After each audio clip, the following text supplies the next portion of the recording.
Good afternoon. Dito ako sa amin rooftop. Magkuha ako ng mga sinampay ko. Dami sinampay ko. Ito sa balde nilagay ko.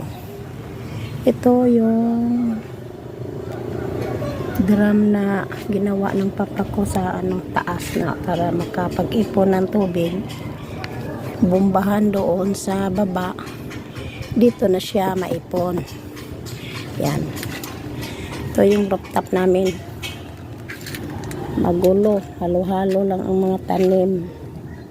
May mga yung sinaw-sinaw na.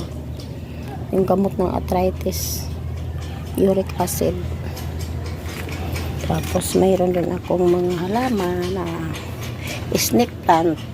Marami. Tapos dito naman sa kabila mga talong, gabi, talong, yung bagong tanim. Mga tanim. Ang hirap ng buhay. Ang libangan, tanim-tanim lang. Kami dalawa ni Papa. Mga senior na kasi wala nang ibang magawa. Dito na lang magtanim. Thank you.